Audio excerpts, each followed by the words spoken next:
Gate with P S Parihar channel में आपका स्वागत है। आइए शुरू करते हैं और देख लेते हैं कि आज के दैनिक रोजगार समाचार के इस वीडियो में विद्यार्थी जीवन से संबंधित कौन कौन सी सूचनाएं हैं। तो वीडियो को जल्दी से लाइक कर दें, शेयर कर दें। जिन छात्रों ने चैनल को अभी भी सब्सक्राइब न किया हो तो जल्दी से सब्सक्राइब कर लें ताकि आप लोगों को इसी प्रकार की ऑथेंटिक अपडेट से सबसे पहले मिलती रहे। बात करते हैं सबसे पहले उत्तर प्रदेश लोक सेवा आयोग की। उत्तर प्रदेश लोक सेवा आयोग में कल महा आंदोलन था, लेकिन बहुत सारा वहां पर विवाद भी हो गया। कुछ छात्रों के साथ भी पुलिस ने जबरदस्ती की, घसीटा पीटा और डिटेन किया, जिसकी तस्वीरें कल पूरे दिन वायरल होती रही। आप लोगों ने भी देखा होगा, मैंने भी अपनी वीडियो के माध्यम से आपको जानकारी दी थी। लेकिन जो जो चीजें थी वो अच्छी तरीके से नहीं हो पाई और इसको लेकर के समाचार पत्रों के माध्यम से भी कुछ लिखा हुआ है। तो पहले समाचार पत्रों की बात देख लीजिए और बाकी तो हम लोग चर्चा करते ही रहेंगे। यहाँ पर लिखा, आपत्तिजनक नारों से बिखरा आंदोलन, आगे की रणनीति बना रहे छात्र नेता। पहले भी विद्यार्थियों ने कहा था कि इस आंदोलन से राजनीति को दूर रखना चाहिए, लेकिन यहाँ पर बताते हैं कि काफी ज्यादा राजनीति होने लगी, राजनीतिक नारे भी लगने लगे और जिससे जो दूसरा गुट है वो चला गया। एक जो जिस गुट ने सबसे पहले घोषणा की थी आंदोलन की कि इसमें कट ऑफ, रिवाइज आंसर की और अभ्यर्थियों की मार्क्स लिस्ट वगैरह जारी की जाए, तो वहीं पर एक और ग्रुप था जो इन मांगों को भी रख रहा था और माइग्रेशन का भी मुद्दा था। लेकिन जो पहला वाला ग्रुप था जिसने घोषणा की थी, उसके जो पूरी लिस्ट थी मांगों की, उसमें माइग्रेशन का मुद्दा मुख्य रूप से नहीं था। और उन विद्यार्थियों का तर्क ये था कि माइग्रेशन का भी मुद्दा है इसमें, लेकिन वो कट ऑफ के रूप में छुपा है। और उसी को लेकर के देखिए, यहाँ पर लिखा है कि परीक्षाओं की पारदर्शिता और जवाबदेही को लेकर के उठ रहे प्रश्न सोमवार को सड़कों पर आ गए। उत्तर प्रदेश लोक सेवा आयोग के बाहर प्रतियोगी छात्रों का आक्रोश उबाल पर दिखा। पीसीएस और आरओ एआरओ परीक्षाओं के प्राप्तांक, श्रेणीवार कट ऑफ और संशोधित उत्तर कुंजी जारी करने की मांग को लेकर के शुरू हुआ प्रदर्शन कुछ ही घंटों में आक्रामक हो गया। हाथों में पोस्टर, बैनर और जुबान पर नारे लिए सैकड़ों छात्र आयोग के गेट पर जुटे और चयन प्रक्रिया को लेकर कथित अनियमितताओं पर सीधा हमला बोल दिया। हालात तब और तनावपूर्ण हो गए जब पुलिस ने आंदोलन को नियंत्रित करने के लिए छात्र नेताओं को नजरबंद कर लिया था। तो जो प्रमुख छात्र नेता थे उनको एक दिन पहले ही प्रयागराज प्रशासन ने नजरबंद कर लिया था और लिखा है कि भीड़ को रोकने की कोशिश की, आगे से रोके जाने पर छात्रों और पुलिस के बीच में झड़प हुई, जिसके बाद में हल्का बल प्रयोग करके छात्रों को हिरासत में लिया गया, जिन्हें बाद में छोड़ दिया गया।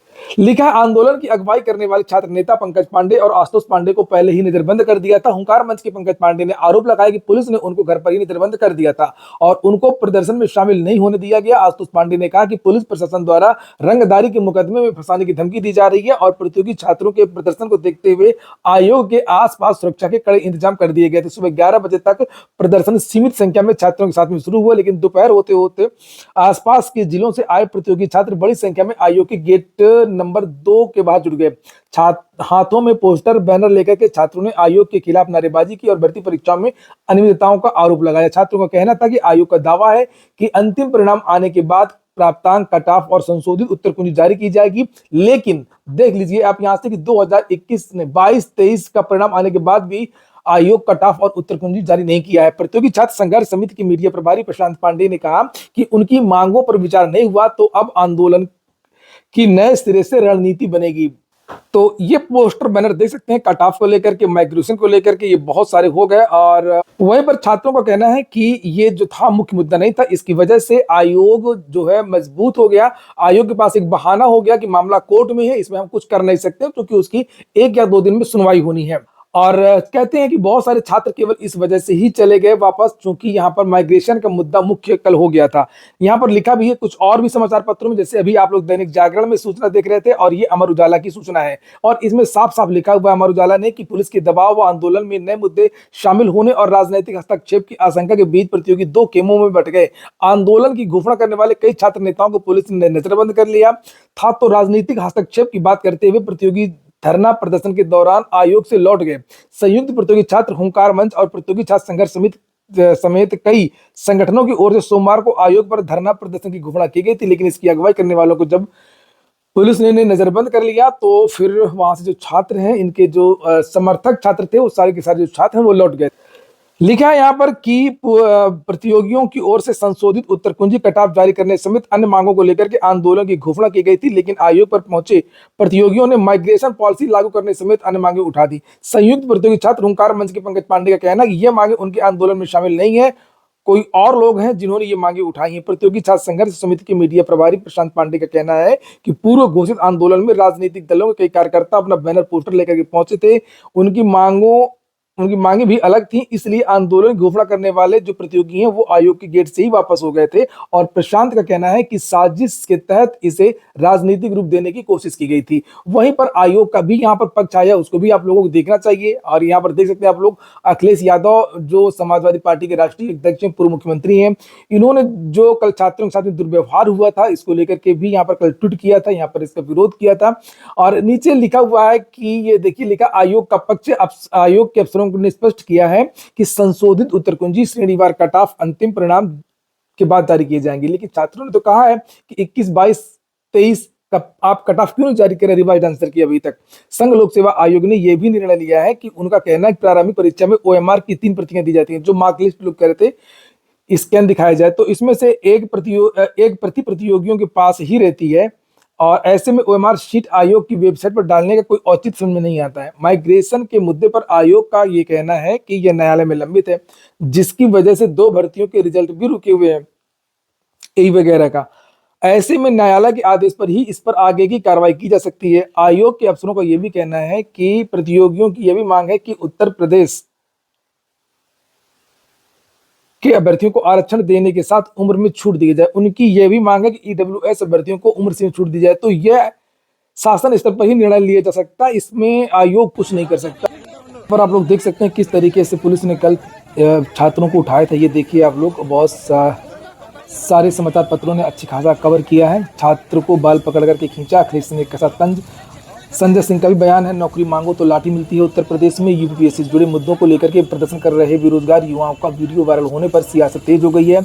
आम आदमी पार्टी के नेता संजय सिंह ने सोशल मीडिया पर वीडियो साझा करते हुए सरकार पर युवाओं के साथ सख्ती का आरोप लगाया है। और उन्होंने लिखा कि ये वीडियो यूपीएससी के बेरोजगार युवाओं का है, जो नौकरी के लिए संघर्ष कर रहे हैं और उन्हें बदले में प्रयागराज की सड़कों पर घसीटा जाता है। ये बात तो सही है कि प्रयागराज में कोई भी धरना प्रदर्शन होता है, पुलिस का यही रवैया होता है, जिससे आप लोग यहाँ पर देख सकते हैं रेपिटेशन एक्शन फोर्स, पुलिस बल।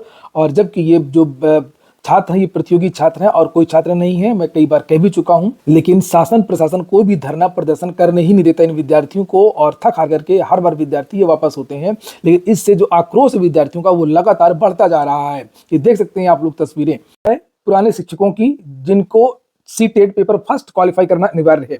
क्योंकि सुप्रीम कोर्ट ने यह कहा है कि जितने भी पुराने शिक्षक हैं, नए शिक्षक हैं, प्राइमरी में तभी रह पाएंगे जब वो टीईटी पास करेंगे।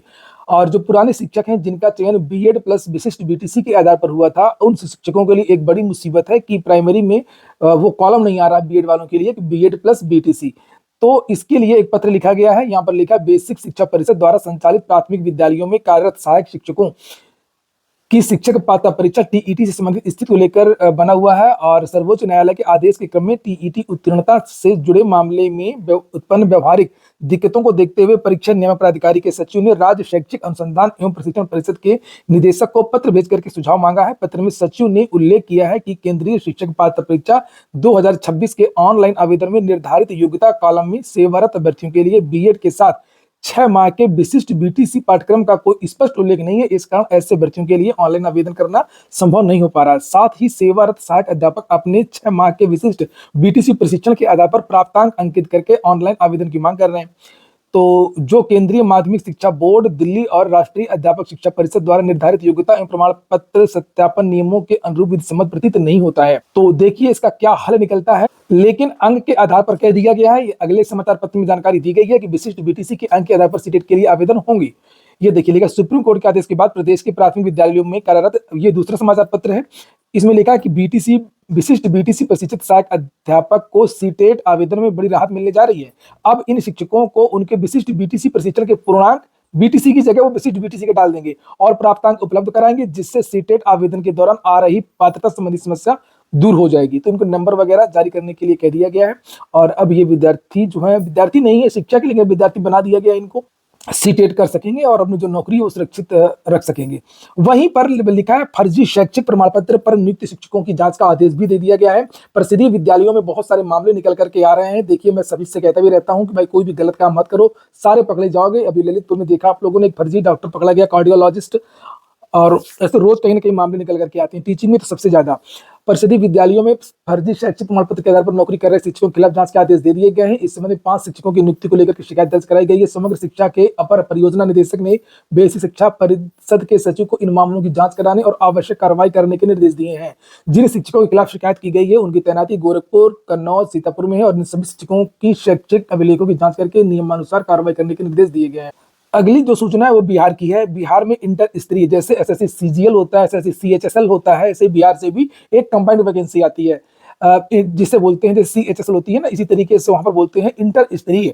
तो जो इंटर स्तरीय भर्ती थी जिसकी लास्ट डेट 15 तारीख थी, उसकी लास्ट डेट को बढ़ा दिया गया है। अब विद्यार्थी 15 जनवरी तक आवेदन कर सकते हैं। ये देखिए अंतिम तारीख, ये देखिए